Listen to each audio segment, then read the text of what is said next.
Leipzig, Germany, August 16, 2023.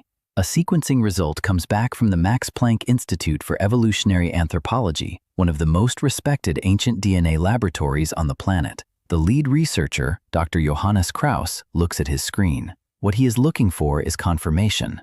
What he finds instead is absence. The previous genome, the one that has been in textbooks, on museum placards, cited in peer-reviewed papers, and narrated in documentary after documentary for 11 years, showed something called steppe herder ancestry. His new result shows 0. Not reduced, not trace amounts, 0. He will later say in his published remarks that his team was very surprised to find no traces of Eastern European steppe herders. That is the carefully measured language of a scientist being diplomatic in print. What it actually means is this: the field got it wrong for 11 years, and nearly nobody knew. If you've ever wondered where you actually come from, not the family story, not the country on your passport, but the real biological answer going back thousands of years, then you're going to want to stay with this. Subscribe now, because what we're building in this series goes deeper than most channels are willing to go.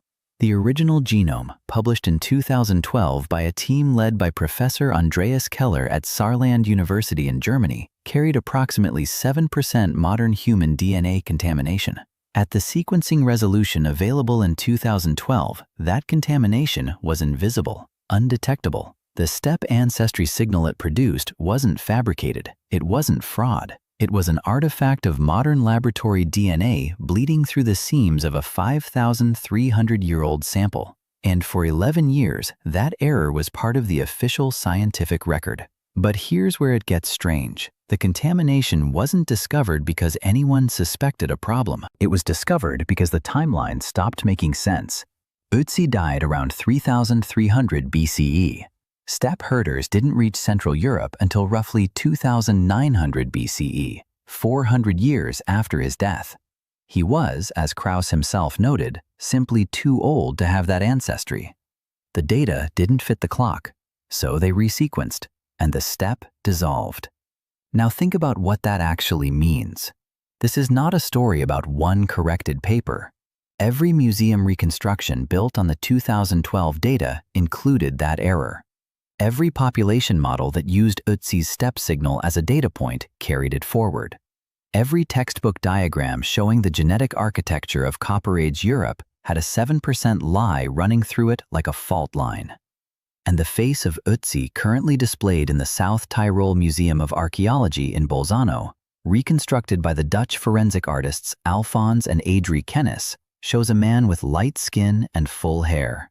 That reconstruction was built on the 2012 genome. The real Ötzi, as the 2023 data now confirms, had the darkest skin tone recorded in any contemporary European individual. The face behind the glass is not him. If the most closely studied ancient specimen in human history carried undetected contamination for 11 years, then right now there are over 10,000 other ancient genomes in the international database. And the question nobody wants to answer out loud is, how many of those are wrong right now? Everything the field agreed about Ötzi's ancestry, his connection to Eastern European herders, his migration story, his position in Europe's genetic picture, was precisely backwards. And the next question is worse than the contamination. Because now we need to ask, what does his real genome actually say? The Ötzi Valley. Approximately 3,300 BCE. A man crosses a high Alpine pass. He is carrying a copper axe, a bow made from yew wood, and 14 arrows. The equipment alone tells you something.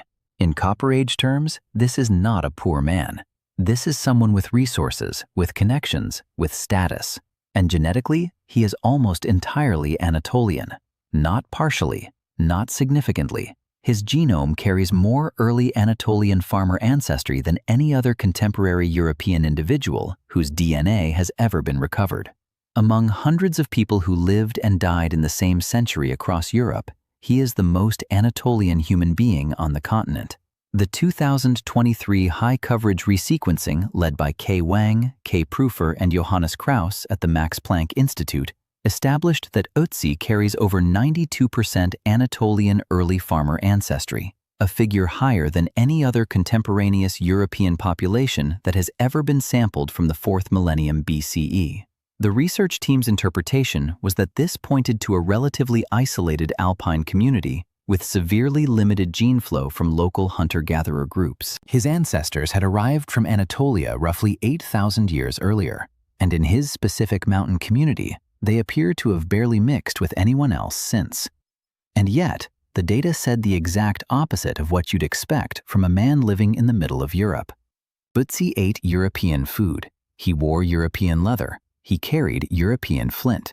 But his genome is more Middle Eastern than that of any living person in Turkey today. The Alps didn't just preserve his body, they preserved his ancestry. A 2025 study by Valentina Koya and colleagues at Urac Research in Bolzano analyzed 47 individuals recovered from Ötzi's precise geographic region, the Austrian Tyrol, spanning from 6,400 BCE all the way to 1,300 BCE. The findings confirmed that Ötzi was not an outlier. Most of his Alpine contemporaries showed 80 to 90% Anatolian farmer ancestry, with that genetic signal holding stable for over 2,000 years. The Alps functioned as a genetic refuge, a topographic seal that kept the original Neolithic migration intact long after the rest of Europe had been transformed by the steppe herder arrivals that reshaped the continent's entire population structure. In the same study, one individual stands out. A small girl, catalogued as LAS01, recovered from approximately 2,400 BCE, roughly 9 centuries after Ötzi's death, shows the first detectable intrusion of steppe-related ancestry in the Alpine record. She is the earliest genomic signal that the outside world has finally, quietly, arrived. She likely didn't know she was a threshold. Her community probably didn't either, but the data sees her clearly. Ötzi was not a man ahead of his time, he was a man outside of it, representing a genetic reality the rest of Europe had already moved on from, or was in the process of erasing. And the Alps held that reality in place for him, for his community, for centuries, like a landscape-scale experiment in isolation. Which raises a question the genome can gesture toward, but not fully answer. If his ancestors arrived from Anatolia and never mixed, if that isolation held for 2,000 years, then what kind of society did that produce? What kind of community, sealed inside a mountain valley, maintains that level of genetic separation across 100 generations? And what happens when one of that community's most prominent men ends up dead on the ice? Start with the right hand. There is a deep gash across the webbing between Ötzi's thumb and forefinger, a defensive wound, the kind your hand makes when you reach up to stop a blade. This cut had already begun to heal before he died, which means the hand-to-hand combat that produced it happened several days before his death. He survived one encounter. He did not survive the second. On the day he was killed, a day on which he had eaten a full meal of ibex meat, einkorn wheat, and red deer, he was shot from behind. The arrow entered his left shoulder, severed a subclavian artery, and he bled out in minutes. Fibrin protein forming around the arrowhead confirms the timeline. He was dead within 30 minutes of the shot. He never saw it coming. DNA analysis of Ötzi's equipment, conducted by Dr. Tom Loy at Queensland University and documented in the South Tyrol Museum of Archaeology's records, found blood traces from 4 distinct individuals besides Ötzi himself. On his knife. On a single arrowhead that appears to have been retrieved and reused, meaning blood from 2 separate people on one arrow, which means either Ötzi or someone with him pulled that shaft from 2 different bodies and carried it forward. A 4th person's blood was found on his coat. This is not the evidence of an ambush. This is the evidence of sustained, multi-day conflict. This discovery was made over 2 decades ago. Nobody talked about it the way it deserves to be talked about. Until now. Whoever killed Ötzi left his copper axe behind. In 3300 BCE, a copper axe was simultaneously a luxury item, a status marker, a weapon, and a title deed, the equivalent of everything valuable combined into one object. The killer walked away from it. That means this was not robbery. It was not opportunistic. It was personal. It was completion. For nearly 10 years after his 1991 discovery, researchers believed Ötzi had died from exposure. Then, in 2001, an X-ray revealed the arrowhead embedded in his shoulder blade. The story changed overnight. And now, with the blood traces from 4 people on his equipment, the story changes again. Ötzi was not a man caught in the wrong place at the wrong time. He was a man who had been in sustained, multi-day conflict. He was being hunted. The arrow shaft was removed after he died, not by Ötzi. He was dead within 30 minutes of the shot. Someone reached into a dead man's shoulder, snapped the shaft, and left the arrowhead in the bone. That action is not battlefield practicality. You don't do that to recover wood. You do that to send a message. And his copper analyzed in detail by subsequent researchers, was cast from 99.7% pure copper, sourced to smelting sites in what is now central Italy, not the local Alpine region. This man had trade connections extending hundreds of miles. In a community this isolated, this small, this sealed, the murder of someone like that was not a petty argument. It was a political event. It removed someone with reach. There is one piece of evidence that could theoretically identify the killer: the blood of the second individual on that retrieved arrowhead. That person's DNA exists somewhere in the data, but there is no name, no grave, no community to connect it to. The killer's identity remains unknown. What is known is this: in a sealed Alpine valley where everyone was genetically nearly identical, the man who hunted Ötzi down may have shared almost every marker in his genome. They may have been from the same community. They may have been brothers. The 2025 study by Valentina Koya and Miriam Kroes at URAC Research in Bolzano didn't just analyze Ötzi. It analyzed 47 individuals recovered from his exact geographic region across more than 5,000 years of occupation. And buried inside the genetic comparisons was a social pattern so consistent it could not be coincidence. Among all recovered males, Y-chromosome diversity, the paternal lineage, father to son, was remarkably low. The same lines cycling through generation after generation. Among all recovered females, mitochondrial DNA diversity, the maternal lineage, was comparatively high, new lines arriving regularly from outside. This is a precise genetic signature of what anthropologists call patrilocality, a social structure where men stay rooted in place and women come in from elsewhere. The valley's male lineages were stable, inherited, fixed. The women came from outside.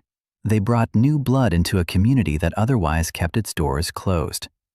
This pattern held across 5,000 years of Alpine occupation. 5,000 years. That is not a cultural habit. That is a structural enforcement, a social contract written into the valley's genetic record as clearly as any law.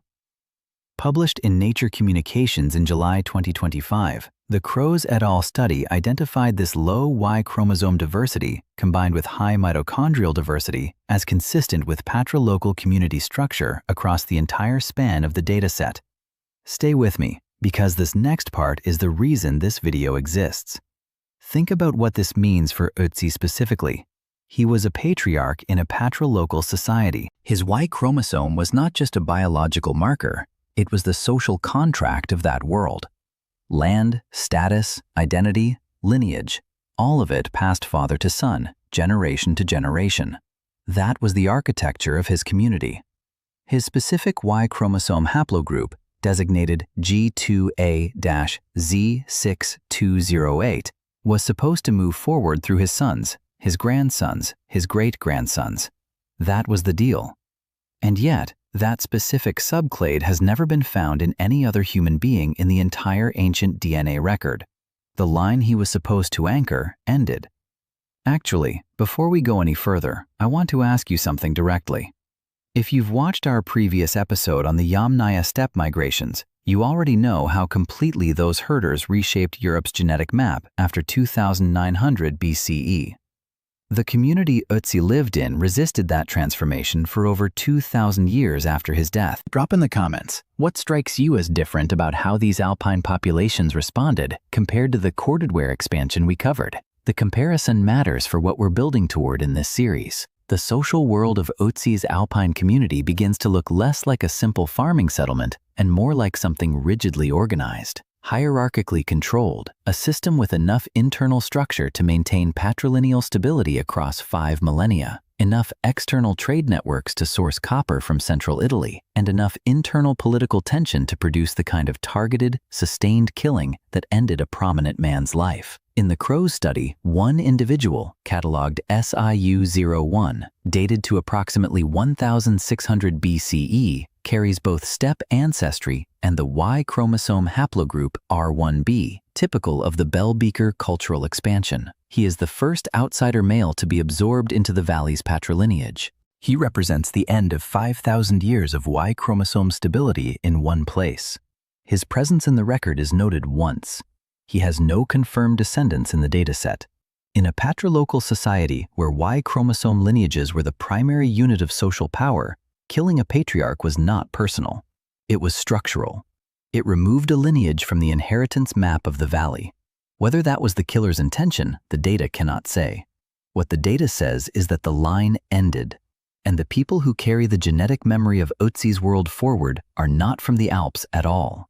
They are an island population who don't yet know what they're carrying. Sardinia, 2026. A woman named Heddi submits a DNA sample to Family Tree DNA.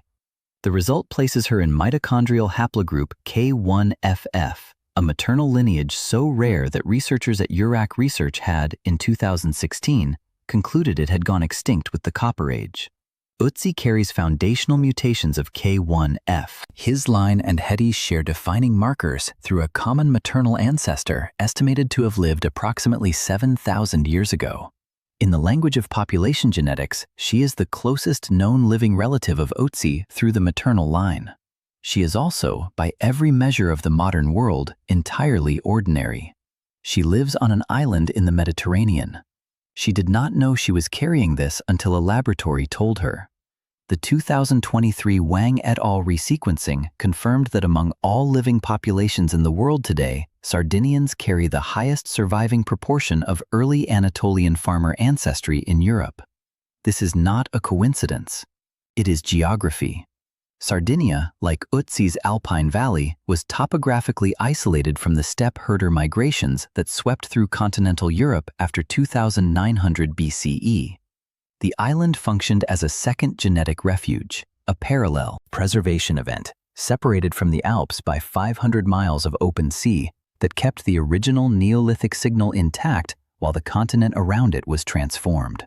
This isn't just ancient history. This is in your DNA right now. If you carry any measurable proportion of Western European, Mediterranean, or Sardinian ancestry in a consumer DNA test, and statistically, if you are watching this, you may, some fraction of what you are came from the same Anatolian migration that produced Ötzi. Not because he was your specific ancestor, because the Neolithic farmers who built his genetic world also built the founding layer of nearly every population in Europe. He is not your grandfather. He is the man who arrived at the same place your grandfather's ancestors came from, thousands of years earlier, and never left. Some of what he carried, you carry, without knowing it, as he did. In 2013, the first full Y-chromosome sequencing of Ötzi's genome identified 19 living male relatives in Sardinia and Corsica, men carrying the broader G2A haplogroup inherited from the same Neolithic migration.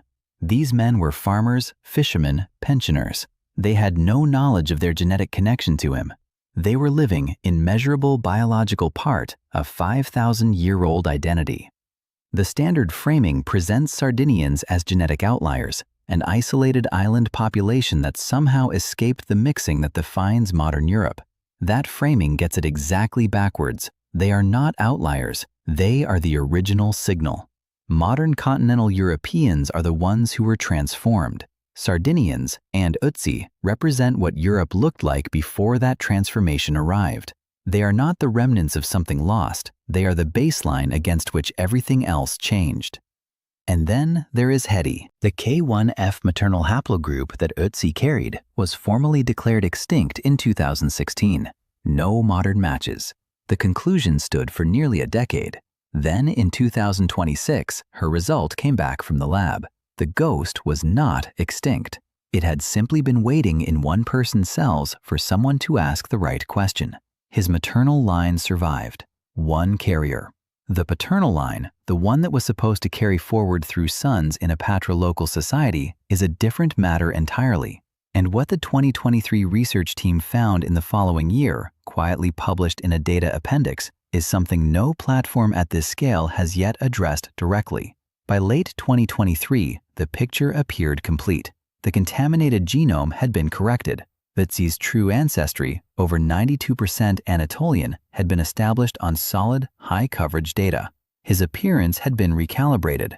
Darker skin, likely bald, brown eyes. His social world, a patrilocal farming community sealed in the Alps for millennia, had been mapped across 47 individuals and 5,000 years of occupation.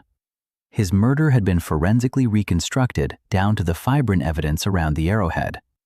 A man had been lost in ice for 5 millennia and recovered more completely than any human being who had ever lived through the combined force of isotope analysis, proteomics, genomics, and CT scanning.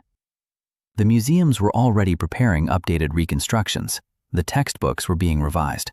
The field had earned its confidence. The July 2025 study by Miriam Kroes, Valentina Koya, and colleagues at URAC Research confirmed that Ötzi's genomic profile was representative of his region, not a peculiarity, but a clean expression of Copper Age Alpine ancestry. His 92% Anatolian signal sat neatly within the 80 to 90% range seen across his contemporaries in the Tyrolean sample. For the first time, the Iceman was not a mystery. He was a data point, a very well-preserved, very well-studied data point in a coherent population picture. The question of who he was, answered. The question of where he came from, answered. The question of the world he lived in, answered. Almost everything the field had been trying to resolve since 1991 now had a resolution. And then the same paper, in the same data appendix, published something that nobody outside of archaeogenomics has yet discussed on a platform like this. The 2025 Kroes study notes, as a finding embedded in its comparative haplogroup analysis, that Ötzi's specific Y-chromosome haplogroup designation, G2A-Z6208, does not appear in any other ancient individual in the AADR database. It does not appear in any modern individual in any population database currently accessible to researchers. His precise paternal lineage is not rare. It is not uncommon. It is singular. One entry in the entire record of human genetic history. The 2016 URAC study had already declared Ötzi's maternal K1F line extinct, a conclusion that stood until Heddi's result arrived in 2026. The 2025 data now confirms that his paternal G2A-Z6208 subclade is similarly undetected across the entire scope of ancient and modern genomic research. The most studied man in human history occupies, at the level of his specific lineages, an entirely empty position in the record. He has no known parallel. He has no known descendants. The floor is gone. His specific lineage does not appear in Sardinia, not in the Alps, not anywhere in the 10,000-plus ancient genomes currently held in the international database. The broader G2A paternal haplogroup he belongs to was once widespread across Neolithic Europe, carried by the farmers who built the megalithic monuments, who spread from Anatolia across the continent, who established agricultural Europe.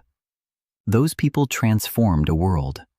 They left descendants in the millions, and their specific subclades, including whatever led to Ötzi's G2A-Z6208, left almost no trace.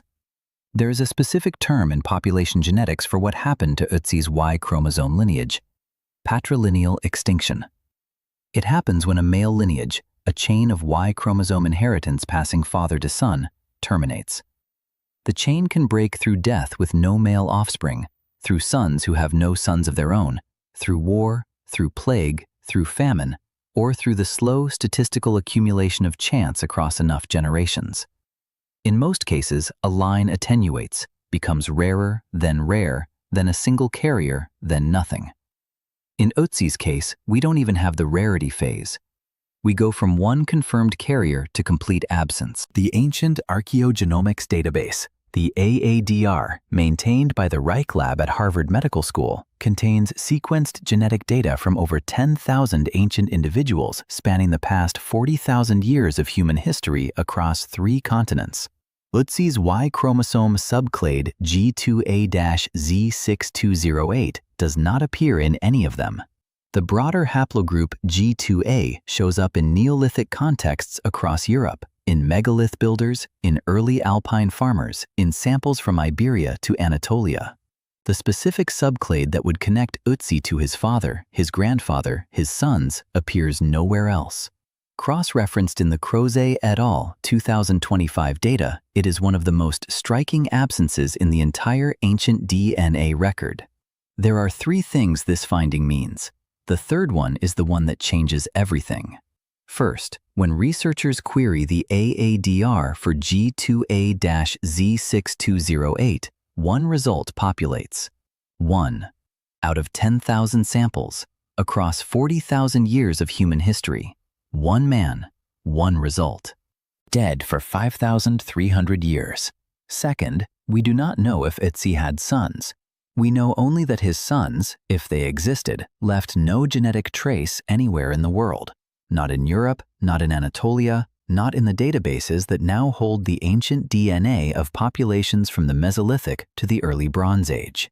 And third, the part that changes everything. In Ötzi's social world, the patrilocal Alpine community, where Y-chromosome inheritance was the mechanism through which land, status, and identity passed from generation to generation, the extinction of his paternal line was not simply demographic. It was the erasure of a social position from the fabric of the community. Whatever he held, whatever authority, land, and relationships that copper axe represented, died with the last man in his line. The valley continued. His part of it did not. The most studied person in the history of science is, at the level of his paternal lineage, the last known member of his line. That is not a metaphor. That is a database query result. Now, hold on to everything I just told you, because it's about to mean something completely different. Because Ötzi's genome carries something else. Something that is not in his ancestry, not in his haplogroup, not in the record of who his people were. It's in his gut. And it tracks a migration event that happened after he died, one that the human genome alone could not detect, and that may be sitting in your body right now. The broader G2, a Neolithic European population, the megalith builders, the first Alpine farmers, the people who built agricultural Europe from the ground up, is today heavily underrepresented in the genetic ancestry of modern Europeans. The steppe herder migrations after 2900 BCE replaced most of that signal across the continent. The data shows replacement, clearly, decisively. What the data does not show is why. January 2016, researchers at Urac Research in Bolzano extract tissue from Ötzi's stomach contents and find Helicobacter pylori, the bacterium that today colonizes the digestive tracts of roughly half of all living humans. H. pylori causes ulcers, gastric cancer, and chronic inflammation in approximately 1 in 10 of its carriers. The specific strain in Ötzi's gut has never been seen in a modern host. But what matters here isn't the diagnosis. What matters is what that ancient bacterial strain reveals, a migration event that the human genome alone could not detect. Dr. Frank Meixner at Urac Research, working with colleagues at the University of Vienna and the Institute for Systems Biology in Seattle, sequenced the complete genome of Ötzi's H. pylori strain, the oldest bacterial genome ever recovered from any source. What they found was that it was most closely related to modern Asian strains, likely originating near the Indian subcontinent. Modern Europeans today carry a hybrid H. pylori that combines Asian and African strains. In Ötzi's time, 3300 BCE, the African strain had not yet arrived in Europe. The hybridization happened after Ötzi died. His bacteria reveal a migration that the bones missed entirely. Everything I just told you? Hold on to it, because it's about to mean something completely different. You have been thinking about Ötzi's human genome, but his genome is not the only genetic archive in his body. His microbiome, the bacterial community in his gut, is a second record, written by different rules, tracking different migrations. And that second record says something his human DNA cannot, that after Ötzi's death, A wave of people carrying African gut bacteria arrived in Europe and mixed with the people who were already there. Those people may have been descendants of his community. They picked up new biological passengers. Their descendants are alive now. You may be one of them. The timeline of African migration into Europe had long been uncertain. Ötzi's H. pylori sets the outer boundary. It had not happened by 3300 BCE. This constrains a major migration event to the window between his death and the present, a window that overlaps precisely with the steppe herder expansions, the Bronze Age disruptions, and the collapse of Neolithic European culture. The bacteria know something the bones don't. If you carry H. pylori today, and statistically roughly half of you do, your strain is a hybrid descendant of that post-Ötzi mixing event. The specific blend of Asian and African bacterial ancestry in your gut is a record of a migration that happened after 3300 BCE, carried in the digestive systems of people who may have been, in part, descended from Ötzi's own community. His bacteria outlived his lineage. Ötzi's body is not just a genetic archive. It is a multi-layered biological record in which human DNA, bacterial DNA, and isotope chemistry all tell different versions of the same story. A story about movement, contact, replacement, and survival. The field of ancient microbiomics is only beginning to develop the tools to read that record systematically. What it has already found in one body suggests that the migrations we think we understand from skeletal evidence alone are, at best, a partial account. The genetic fault line between the Neolithic Anatolian farmer ancestry that Ötzi represents and the steppe herder ancestry that replaced it after 2900 BCE is not simply ancient history. It maps, imprecisely but measurably, onto specific contemporary health patterns. The metabolic risk markers in Ötzi's genome for type 2 diabetes, obesity, and cardiovascular disease cluster in populations with high Anatolian farmer ancestry. Those variants are adapted to feast and famine subsistence cycles, a body built for scarcity, now running at permanent surplus. The war between these two ancestral populations ended 4,000 years ago. The biological negotiation between their genomes is ongoing. South Tyrol Museum of Archaeology, Bolzano, Italy. Behind a pane of refrigerated glass, kept at -6 degrees Celsius, 99% humidity, the body of a man lies exactly as he fell 5,300 years ago. Visitors line up to look at him. Children press their faces to the glass. Researchers have published over 700 peer-reviewed papers about this body. He has been CT scanned, proteomically analyzed, isotopically sourced, genomically sequenced twice. The field knows his blood type, his last meal, his gut bacteria, his cause of death, his haplogroup, his skin tone, the defensive wound on his right hand, and the exact protein forming around the arrowhead that killed him. More is known about this man than about any human being who lived before writing, and his specific Y-chromosome line, the line that would connect him to his sons, his grandsons, the family he was returning to on the night before he died, has never been found in another human being. The 2025 Crows et al. Study, the most comprehensive genomic survey of Ötzi's homeland ever conducted, closes with a note that the research team describes as requiring further investigation. Ötzi's lineage-level haplogroup uniqueness, they write, raises questions about social stratification, exile, or community structures that have not yet been resolved. The field's most complete dataset about his world contains a gap that is not methodological. It is real. It is in the data, and the data has no answer for it. If any fraction of your heritage traces to Western European, Mediterranean, or Sardinian ancestry populations, then some percentage of what you are is descended from the same Neolithic Anatolian migration that produced him. Not metaphorically, genomically. The metabolic risk variants in his genome may be present in your body right now. He is not your ancestor, but you are, in part, the product of the world that made him. His extinction at the lineage level does not mean he is gone from you. It means you carry the general blueprint without the specific signature. You are a descendant of his people. His line ends with him.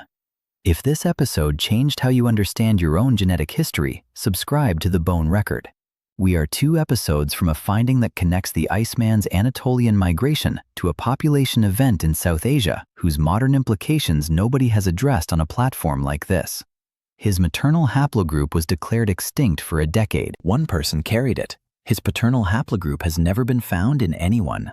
The glacier gave him back to us more completely than any human in history.